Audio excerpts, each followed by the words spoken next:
আসসালামু আলাইকুম। আজকে আমি এই টিউটোরিয়ালে দেখাবো কিভাবে আপনি এরকম সিম্পল গ্রিড লোগো ক্রিয়েট করতে পারবেন খুবই সহজে। তো চলুন দেরি না করে শুরু করা যাক।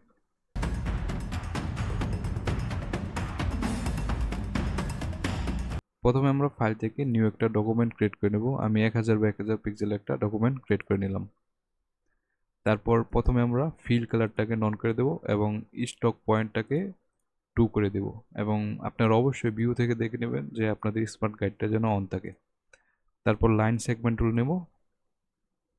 এবার শিফট প্রেস করে সোজা একটা লাইন আর্ট করব।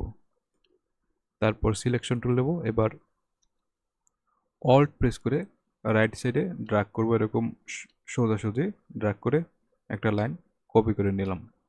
এখন কন্ট্রোল ডি 7 বার প্রেস করব। ওকে, আমাদের সর্বমোট 9টা লাইন না হয়ে গেছে। এখন অল সিলেক্ট করে রাইট বাটনে ক্লিক করে গ্রুপ করে নিলাম এবং হরিজন্টাল অ্যালাইন সেন্টার এবং ভার্টিক্যাল অ্যালাইন সেন্টার করে নিলাম। মাউসের রাইট বাটন ক্লিক করলাম, ট্রান্সফর্ম থেকে রোটেটে গেলাম। এবার 90 ডিগ্রি অ্যাঙ্গেল এটাকে কপি করে নিলাম। অল সিলেক্ট করব। অল সিলেক্ট করার পর শেপ বিল্ডার টুল নেব। শেপ বিল্ডার টুলটা নেওয়ার পর স্টক কালারটাকে নন করে দেব এবং ফিল কালারটাকে আমরা লোগোতে যেই কালারটা দিতে চাই সেই কালারটা দেব। মাউসের লেফট বাটনে একটা ক্লিক করব। এখন আমরা লোগোর জন্য শেপগুলোকে মার্জ করতে পারবো শেপ বিল্ডার টুলের মাধ্যমে। তো আমাকে ফলো করবেন আমি কিভাবে শেপগুলোকে মার্জ করতেছি।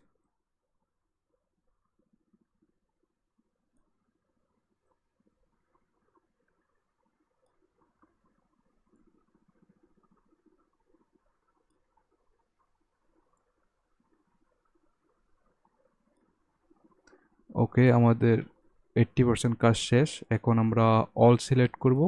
তারপর রাইট বাটন ক্লিক করে আনগ্রুপ করে নেব প্রথম। এখন অল সিলেক্ট আছে, বাইরে একটা ক্লিক করে ডিসিলেক্ট করে নিলাম।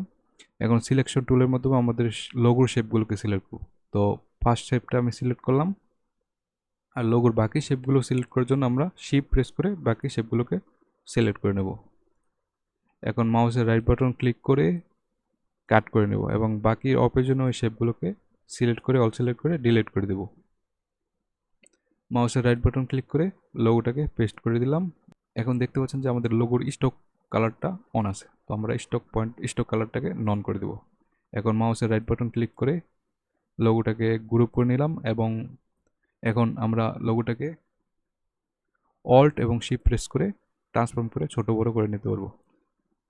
তো ওই ছিল আজকে টিউটোরিয়ালটা দেখার জন্য ধন্যবাদ।